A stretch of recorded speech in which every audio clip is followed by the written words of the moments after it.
Hello, today the topic of the lecture is adrenergic drugs. So we are going to discuss the biological active substances which can affect on adrenoreceptors or the accumulation of adrenaline, noradrenaline, and actually all the drugs will somehow affect on sympathetic nervous system. I hope that everybody remember what is it. And let's revise a little bit information from the last lecture, from the previous lecture. So we have the three parts of efferent innervation, which are sympathetic nervous system, parasympathetic nervous system, and the somatic system. If somatic system controls the skeletal muscles and only has one neuron which goes from CNS directly to the skeletal muscle. I'm now talking about this part, if you are understanding. Yes, so here it's CNS, and from CNS the signal goes directly to the target cell, to the skeletal muscle.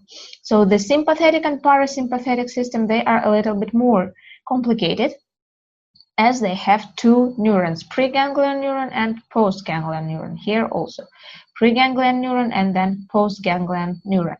So in sympathetic system, what is special about that is that the transmission happens not only with acetylcholine but also with noradrenaline. Noradrenaline here in the postganglion neuron transmission to the target organ, to the target cell. So here, everywhere you can see only acetylcholine, acetylcholine, acetylcholine, and here also acetylcholine.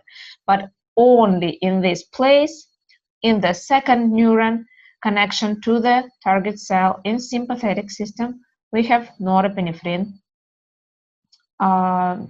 transmission. Okay. What about the adrenergic synapse itself? Let's look at our neuron. So we have the cell body of the neuron, after which it has the long axon, in the end of which there are some so-called structures, terminal varicocytes. Which are these varicocytes? They are like thickening, not thickening, but if the axon was thin, quite thin, so in one place there is much more space inside for this process of synthesis and deposition of the noradrenaline. So now let's see how this happens. Firstly, norepinephrine is synthesized from the enzyme, from the amino acid called tyrosine, which is affected by the special enzyme tyrosine hydroxylase, tyrosine hydroxylase. So, which converts this tyrosine hydroxylase into the L-DOPA, and then it will be converted into deoxyphenylalanine, which after that will be converted into norepinephrine. Norepinephrine is the final product of the synthesis in the neuron. After that, norepinephrine can be also converted into epinephrine. Remember, yes, that except norepinephrine, we also have norepinephrine,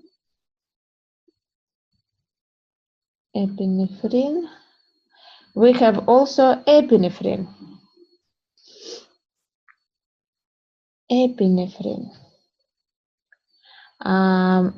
And this is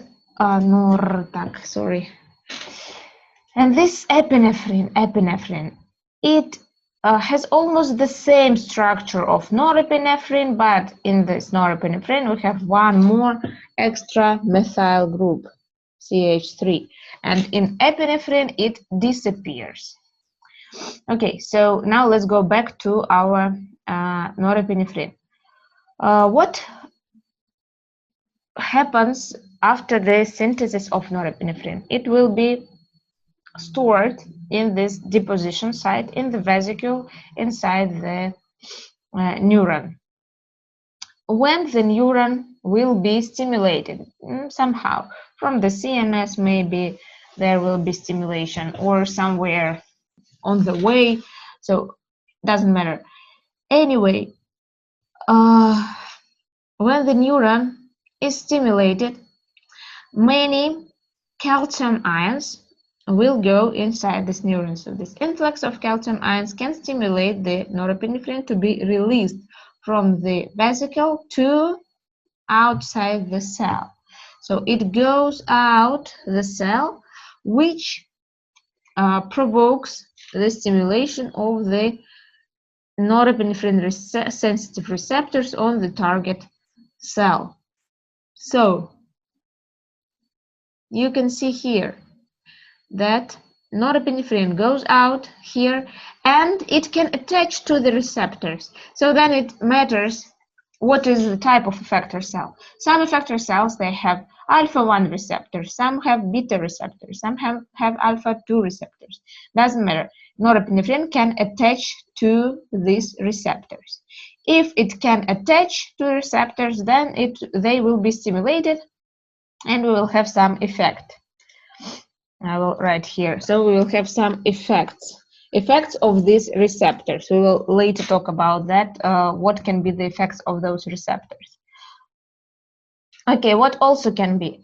Also norepinephrine, when it goes out from the cell, it can also undergo the reuptake back to this neuron, or it can be the uptake by the effector cells.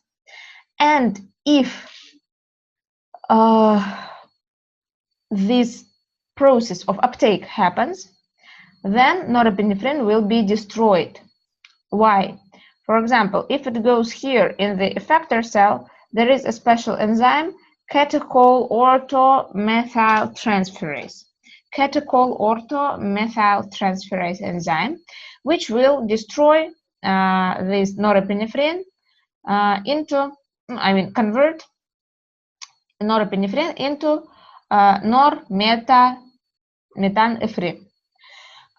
Then, if it goes to the, if it goes back by reuptake back to the sympathetic nerve, then it will be destroyed by MAO enzyme, monoamine oxidase enzyme. Monoamine oxidase enzyme will make the deamination of this norepinephrine, and deaminated metabolites then will be eliminated from the cell to the outer space.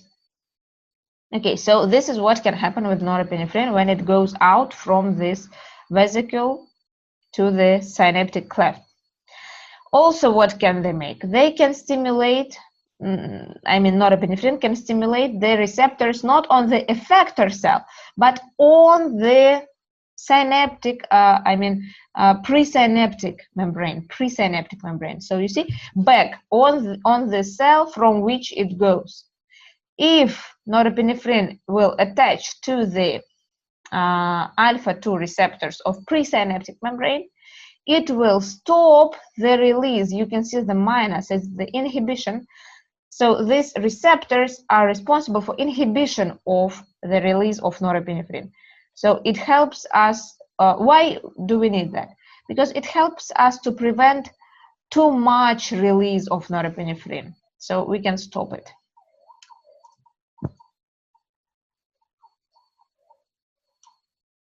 Okay, and as I promised, we will talk about the effects which different types of adrenergic receptors can make. So First type of adrenergic receptors is alpha-1 adrenoreceptor. They are located in the vessels, predominantly, which leads to the contraction of blood vessels, and it, of course, increases the blood pressure. Then, in the spleen, we have those receptors which leads to stimulation of them, leads to contraction. In the pupil dilator, we can have these alpha-1 receptors, which leads to contraction of this muscle, but the pupil will be bigger. Yes, I hope that everybody understands why, or if maybe you don't understand, I will make a picture for you. So in this pupil, we have like pupil here inside, and this muscle, which is dilator muscle. If we contract this muscle, what happens? Actually, it makes the movement like that from here to the sides.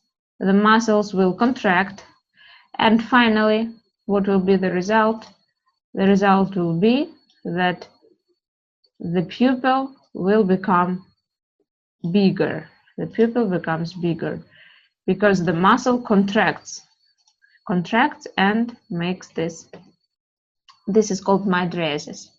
Okay, also in the liver we have these receptors, and by stimulation of them we have stimulated glycogenolysis. So glycogen will be destroyed.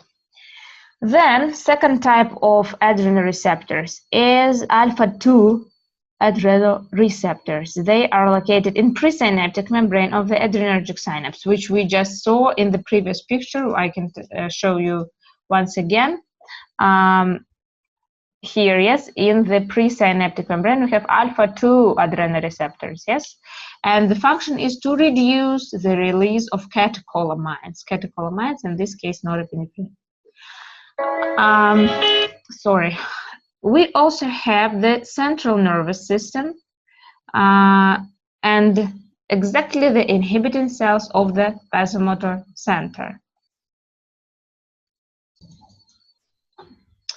And by stimulating of these inhibiting cells, you see the stimulating of inhibiting cells. So the effect will be inhibition.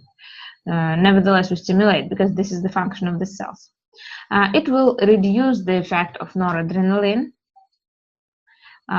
because the noradrenaline is the absolutely stimulating neurotransmitter. And if the cells are inhibiting, so they will be like given the opposite effect. How that works?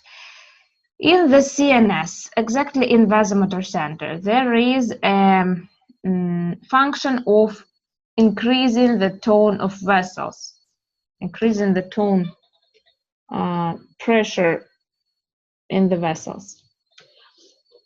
But it can be stimulated by noradrenaline.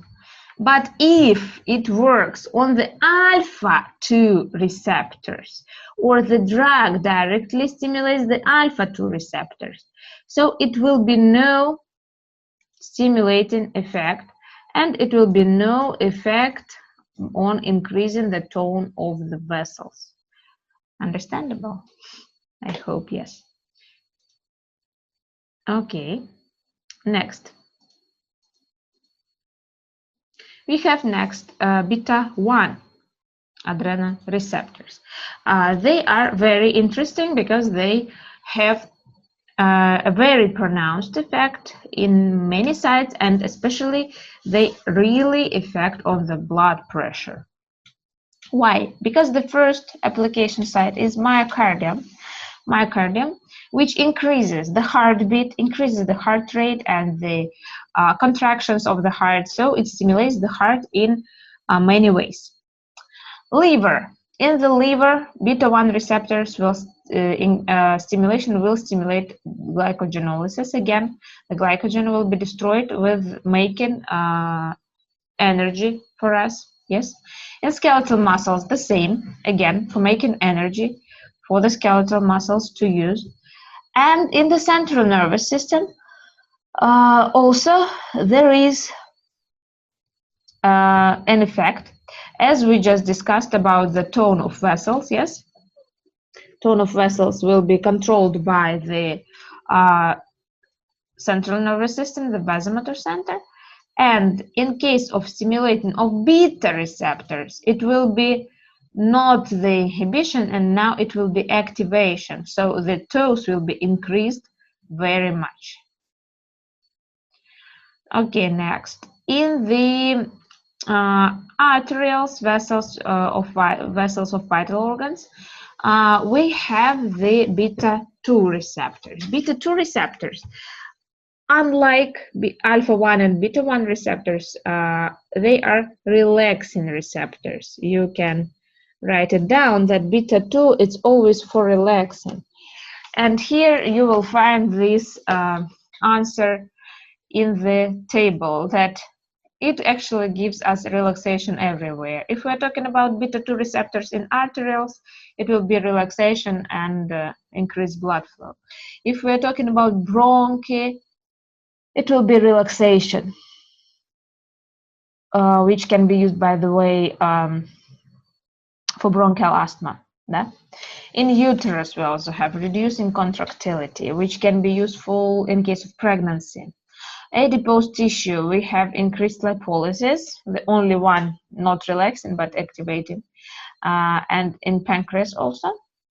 And in the synaptic membrane, we increase the permeability of the presynaptic membrane. Remember what we talked about presynaptic? We have alpha-2 receptors, which stops the permeability of this membrane for the catecholamines. And we also have beta-1 receptors, which increases the permeability of this presynaptic membrane for the catecholamines. And also in the juxtaglomerular apparatus, which is in kidney, we have all these types of receptors, beta-1, beta-2, beta-3. Stimulation of these juxtaglomerular cells increases the renin release. And this increased renin release will then affect on the blood pressure, which is very important for us, because renin will stimulate the angiotensin to be converted into angiotensinogen into angiotensin. And angiotensin will have a powerful effect on the tone of blood vessels, which finally will increase the tone of the blood vessels, and blood pressure will increase. Adipose tissue can be also affected by beta-3, beta-2 receptors, which stimulates the lipolysis and thermogenesis in adipose tissue. Okay. And now about the catecholamines, which are norepinephrine and adrenaline. What is the difference between norepinephrine, epinephrine, noradrenaline, adrenaline? What is the difference between them?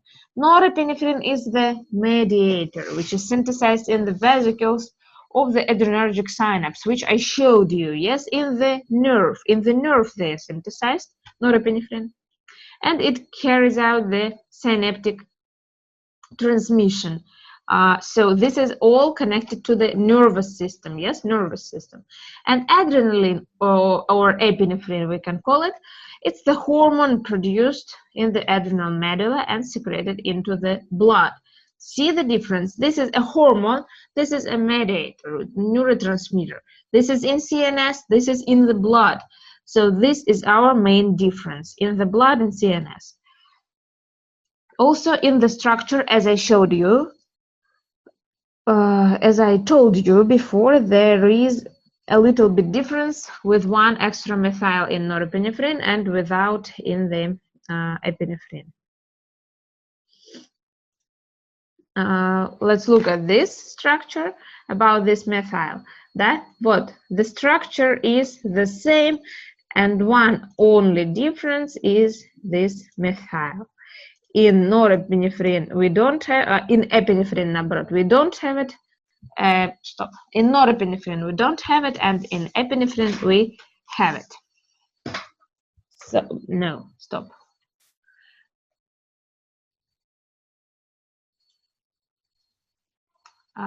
Yes, in epinephrine we have it, and in norepinephrine we don't have it.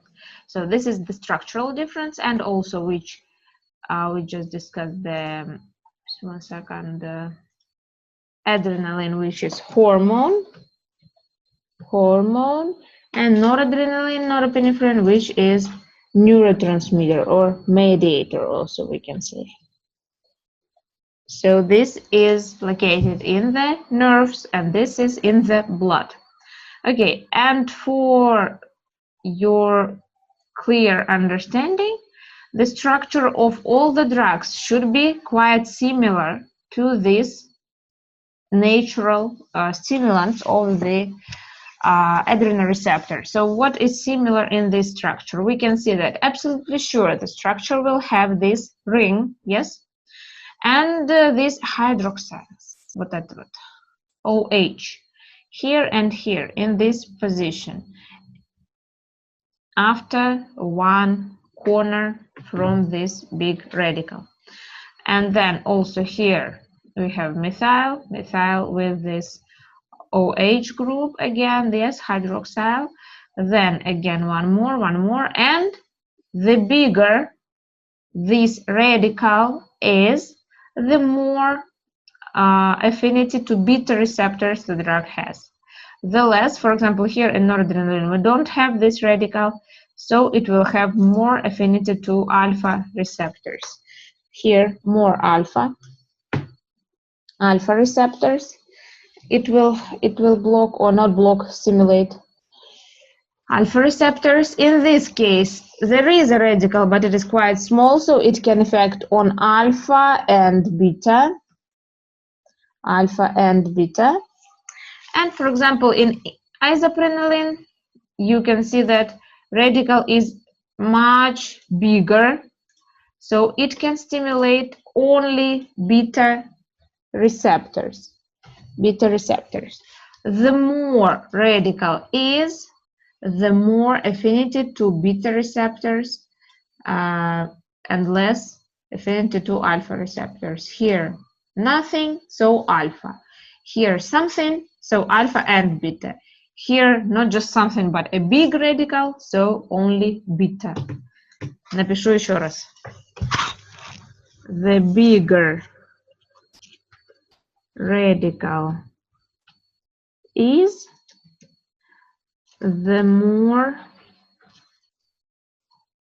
connection with beta receptors. The more connection with beta receptors, and less with alpha.